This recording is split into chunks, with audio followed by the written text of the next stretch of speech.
الحمد للہ وکفا وسلام علی عبادہ الذین اصطفیٰ اما بعد فاعوذ باللہ من الشیطان الرجیم بسم اللہ الرحمن الرحیم انا فتحنا لک فتحا مبینا صدق اللہ العظیم۔ سامعین محترم، اللہ رب العزت نے نبی کریم صلی اللہ علیہ وسلم کو خاتم النبیین بنا کر بھیجا، اور نبی کریم صلی اللہ علیہ وسلم کو جو نبوت ملی وہ نبی کریم صلی اللہ علیہ وسلم کی یعنی خاتم ہے، سارے نبیوں کے ختم نبوت پر مہر لگانے والی ہے۔ تو چونکہ نبی کریم صلی اللہ علیہ وسلم آخری نبی ہیں، تو اللہ رب العزت نے قیامت تک کے لیے یہ اعزاز بخشنا تھا کہ نبی کریم صلی اللہ علیہ وسلم کو ہر عمل کے اندر، جنگ میں، میدان بادشاہت کے اندر، غریبی، فقیری اور ہر میدان کے اندر اللہ رب العزت نے ان کو پورا اتروانا تھا، اور اس کے بعد تاکہ قیامت کے دن کوئی آدمی یہ شکوہ نہ کرے کہ میں بیمار تھا، میرے لیے کوئی دین میں حصہ نہیں، یا میں کوئی پریشان تھا، یا میں بادشاہ تھا، میں فقیر تھا، یا میں جنرل کی حیثیت سے تھا، جرنیل کی حیثیت سے۔ تو اس لحاظ سے اللہ رب العزت نے ان کو یہ مقام دیا تھا۔ تو نبی کریم صلی اللہ علیہ وسلم کی 23 سالہ زندگی ہے، 13 سالہ مکی زندگی ہے، اور 10 سالہ جو ہے ہجرت کے بعد مدنی زندگی ہے۔ تو نبی کریم صلی اللہ علیہ وسلم کو نبوت ملنے کے بعد نبی کریم صلی اللہ علیہ وسلم نے دعوت والا کام شروع کیا۔ تو مکہ کے اندر 13 سالہ زندگی کے اندر نبی کریم صلی اللہ علیہ وسلم دعوت دیتے رہے، اور کچھ صحابہ، چند صحابہ تیار ہوئے، جس کے بعد نبی کریم صلی اللہ علیہ وسلم 13 سالہ کے بعد ہجرت کر کے وہ مدینہ کے اندر چلے گئے، اور مدینہ کے اندر نبی کریم صلی اللہ علیہ وسلم نے ایک نظام قائم کیا اور آپس کے اندر معاہدہ کیا۔ اس معاہدے کے بعد کفار نے انہیں جو مکہ کے اندر اذیتیں دی تھیں، ان کو ساتھیوں کو اذیتیں دی تھیں، اب جو ہے مدینہ کے اندر بھی پہنچے، اور 2 ہجری کے اندر بدر کا واقعہ ہوا، 3 ہجری کے اندر احد کا واقعہ ہوا، اور 5 ہجری کے اندر خندق کا واقعہ ہوا، اور صلح حدیبیہ کے لیے نبی کریم صلی اللہ علیہ وسلم نے 1400 جانثار صحابہ کو تیار کیا کہ عمرہ کے لیے مکہ جا رہے ہیں۔ تو راستے میں جاتے ہوئے حدیبیہ کے مقام پر ان کو روک دیا، حالانکہ وہ احرام کی حالت میں تھے، اور احرام کی حالت میں ان کو منع کر دیا گیا، اور اس کے اندر کفار کے ساتھ ان کا ایک معاہدہ ہوا۔ حضرت نبی کریم صلی اللہ علیہ وسلم نے عثمان غنی رضی اللہ تعالیٰ عنہ کو قاصد بنا کر بھیجا کہ جاؤ، ہم جنگ کرنے کے لیے نہیں آئے، ہم عمرہ کے ارادے سے آئے ہیں، ہمارے پاس ہدی قربانیاں ہیں، اور ہم صرف عمرہ کر کے 3 دن کے اندر واپس ہو جائیں گے۔ لیکن انہوں نے نبی کریم صلی اللہ علیہ وسلم کو نہیں چھوڑا، اور وہیں جو ایک معاہدہ طے ہوا۔ حضرت علی رضی اللہ تعالیٰ عنہ لکھنے والے تھے، اور وہ کہہ رہے تھے کہ جب ہم محمد الرسول اللہ مان ہی نہیں رہے، تو تم نے محمد الرسول اللہ معاہدے کے اندر اوپر کیوں لکھا ہے، اس کو کاٹ دیا جائے۔ تو نبی کریم صلی اللہ علیہ وسلم نے اپنے ہاتھوں سے اس کو کاٹا، چلو محمد بن عبداللہ اس کو لکھ دو، کیونکہ یہ نہیں مان رہے۔ لیکن معاہدہ ایک لحاظ سے اتنا سخت تھا، اتنا کڑوا تھا کہ 1400 صحابہ جو ہے وہ یہ کہہ رہے ہیں کہ یا رسول اللہ صلی اللہ علیہ وسلم، 313 ہم مقابلہ کر سکتے ہیں، 1000 مقابلہ کر سکتے ہیں، خندق میں ہم ان کا مقابلہ کر سکتے ہیں، تو آج ہم کیوں نہ مقابلہ کریں؟ ہم ایسا جو ہے یعنی دب کر جو ہے ان کی صلح نہیں کرنا چاہتے۔ لیکن نبی کریم صلی اللہ علیہ وسلم نے فرمایا ٹھیک ہے، اب معاہدہ کیا کہ 10 سال تک جنگ نہیں لڑی جائے گی۔ اور جو ہے بنو خزاع نبی کریم صلی اللہ علیہ وسلم کے ساتھ تھے، وہ مسلمان ہو گئے، اور بنو بکر جو تھے وہ ان کے ساتھ تھے، قریش تھے، کفار مکہ کے ساتھ تھے، ان کے ساتھ تھے، اور معاہدہ طے ہو گیا۔ اور 2 سالوں کے بعد انہوں نے اس معاہدے کو توڑ دیا، اور بنو بکر نے اور ان کے ساتھ انہوں نے نقاب جو ہے پہن کر ان کا مقابلہ کیا، اور بنو خزاع کے لوگوں کو قتل کرنا شروع کر دیا۔ نبی کریم صلی اللہ علیہ وسلم اب تہجد کے وقت اٹھے ہیں، اللہ رب العزت نے ان پر یہ راز جو ہے کھول دیا، اور دیکھا کہ ان کے آدمیوں کو قتل کر رہے ہیں، وہ دوڑ رہے ہیں، بیت اللہ کے اندر داخل ہوئے، اور بیت اللہ کے اندر بھی ان کو نہ چھوڑا، اور جا کر ان کے 13 آدمیوں کو قتل کر دیا۔ نبی کریم صلی اللہ علیہ وسلم کو اس کی اطلاع ملی، تو انہوں نے اس معاہدے کو 2 سال کے بعد توڑ دیا۔ ایک حکمت یہ تھی کہ اگر یہ 10 سال کا معاہدہ قائم رہتا تو نبی کریم صلی اللہ علیہ وسلم 11 ہجری کے اندر جو ہے وہ فوت ہو گئے، دنیا سے رخصت ہو گئے، لیکن اگر یہ معاملہ ختم نہ ہوتا، اللہ رب العزت نے یعنی 2 سال کے بعد معاہدے کو انہوں نے توڑ دیا، اور حکمت یہ تھی کہ نبی کریم صلی اللہ علیہ وسلم 2 سال کے بعد اب جو ہے دوبارہ مکہ کے لیے نکل رہے ہیں۔ حضرت عائشہ رضی اللہ عنہا فرماتی ہیں کہ نبی کریم صلی اللہ علیہ وسلم نے جہاد کا اعلان کیا کہ اپنا سامان باندھ لو۔ وہ سامان باندھ رہی ہیں، ابو بکر صدیق رضی اللہ عنہ آئے، پوچھا عائشہ کدھر کا ارادہ ہے؟ فرمایا آقا نامدار صلی اللہ علیہ وسلم نے یہ نہیں کہا ہم نے کہاں جانا ہے، اس لیے کہ اس تدبیر کو خفیہ رکھنا تھا تاکہ کسی کو پتہ نہ چلے۔ اور نبی کریم صلی اللہ علیہ وسلم نے اعلان فرمایا اور 10,000 صحابہ اکرام تیار ہوئے اور وہ جا رہے ہیں، مر الزہران کے مقام پر پہنچے ہیں۔ نبی کریم صلی اللہ علیہ وسلم اس مقام پر ٹھہر گئے اور فرمایا ایک صحابی ہیں، فرمایا خاطب بن ابی بلتہ،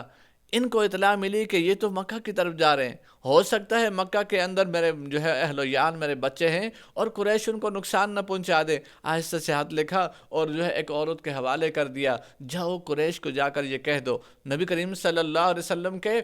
اللہ رب العزت نے اطلاع عطا فرما دی، وَأَنَا أَعْلَمُ بِمَا أَخْفَيْتُمْ وَمَا أَعْلَنْتُمْ۔ فرمایا کہ میرے محبوب صلی اللہ علیہ وسلم آپ میں سے ایک صحابی ہے جس نے اطلاع دینے کی کوشش کی ہے۔ نبی کریم صلی اللہ علیہ وسلم نے حضرت علی رضی اللہ عنہ کو فرمایا، حضرت زبیر کو فرمایا، حضرت مقداد بن اسود کو فرمایا کہ جاؤ جلدی جاؤ، وہ عورت فلاں گھاٹی کے اندر اور فلاں پہنچنے والی ہے، جا کر اس کو فوراً جو ہے اس کو پکڑو، اس سے خط لے لو تاکہ قریش کو مکے والوں کو پتہ نہ چلے اور اچانک ہم ان کے سروں پر چلے جائیں۔ اس لیے پر روضہ خاک کے مقام پر پہنچے تو حضرت علی رضی اللہ تعالیٰ عنہ نے ان سے وہ خط وصول کیا اور فرمایا نبی کریم صلی اللہ علیہ وسلم یہ نہیں چاہتے تھے، اس لیے فرمایا کہ اب یہ 10 دنوں کا سفر تھا۔ نبی کریم صلی اللہ علیہ وسلم فرمایا کہ جمعہ کا دن ہے، 20 رمضان المبارک ہے اور 8 ہجری ہے، اس کے اندر نبی کریم صلی اللہ علیہ وسلم پہنچے اور فرمایا قدید کے مقام پر، اور وہاں جو ہے حضرت عباس رضی اللہ تعالیٰ عنہ کو جو ہے اس حالت کے اندر دیکھا، فرمایا جاؤ دیکھو ابو سفیان کو وہ کیا کر رہے ہیں اور دوسرے کیا کر رہے ہیں۔ ابو سفیان اتنے میں آتے ہوئے دیکھا اور اس نے بڑی بے قراری کے ساتھ حضرت عباس رضی اللہ عنہ کو کہا کہ یہ کون سے لوگ ہیں، یہ کہاں سے آ گئے؟ فرمایا کہ کون سی بادشاہ نے، دیکھو یہ ساری روشنیاں جلائی ہوئی ہیں اور ہر صحابی جو ہے وہ نعرے لگا رہے ہیں، ہاتھ اوپر کیے ہوئے لبیک نعرے تکبیر نعرے لانے لگا رہے، اور وہ یہ کہہ رہے ہیں کہ ہاں ہم تو۔ فرمایا یہ کون سے لوگ ہیں؟ فرمایا یہ نبی کے جانثار ہیں اور یہ بیت اللہ کی طرف جا رہے ہیں، مکہ کی طرف جا رہے ہیں۔ اور دوسرے دن سے وہ پہنچے تو فرمایا کسی کو کانوں کان خبر نہیں ہوئی۔ نبی کریم صلی اللہ علیہ وسلم نے فرمایا کہ آج امن کا دن ہے، دل میں ارادہ ہے کہ ہر ایک کو امن مل جائے۔ فرمایا کہ ابو سفیان نے اسی مقام پر کلمہ پڑھ لیا، مسلمان ہو گیا، مجھے کیا اعزاز ملے گا؟ نبی کریم صلی اللہ علیہ وسلم نے فرمایا آپ کا اعزاز یہ ہے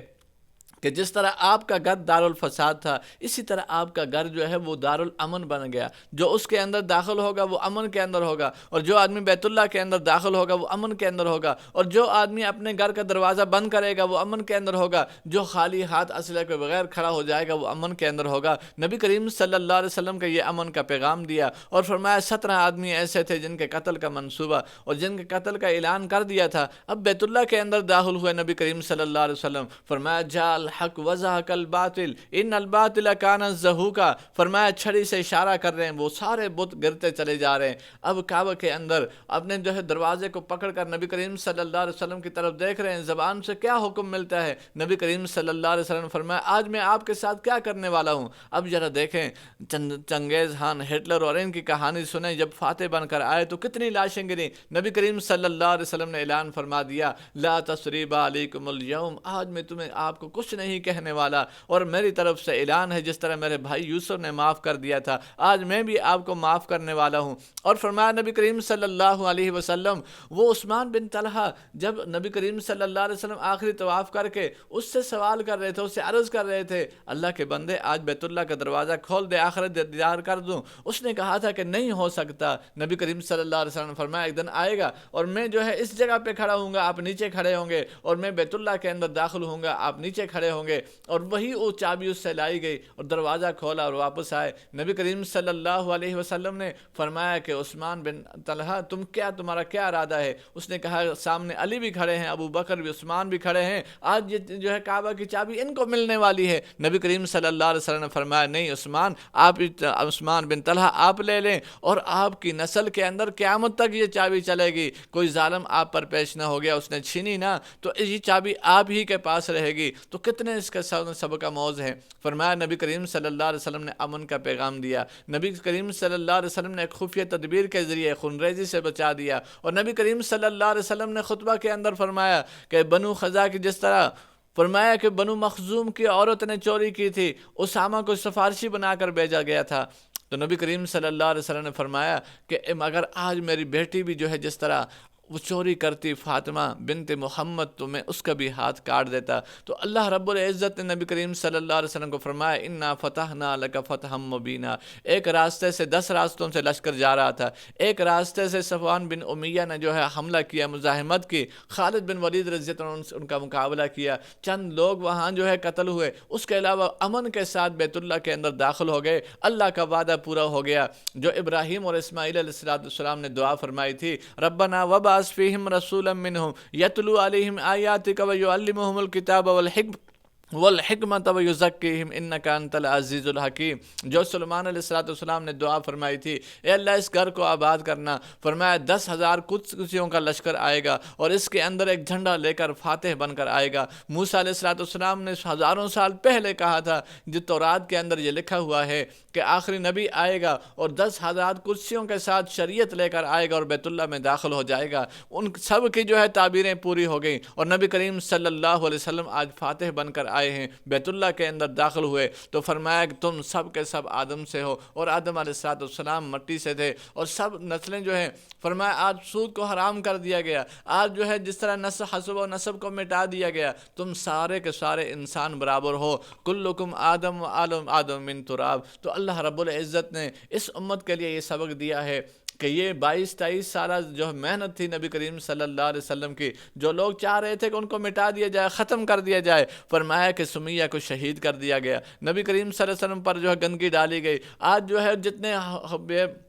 جتنے صحابہ کو شہید کیا گیا تھا، حضرت حباب بن ارد کو، حضرت بلال کو تکلیفیں دی گئی تھی، فرمایا لوگ انتظار میں تھے قتل و قتال ہو جائے گا، بدلہ لیا جائے گا، تو نبی کریم صلی اللہ علیہ وسلم کے سامنے 17 آدمی تھے،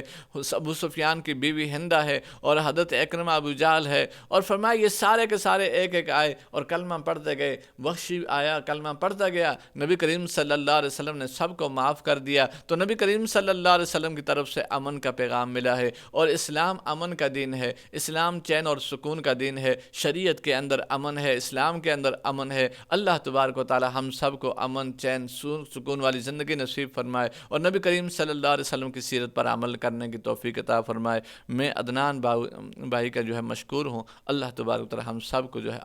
عمل کی توفیق عطا فرمائے۔ وآخر دعوانا الحمدللہ۔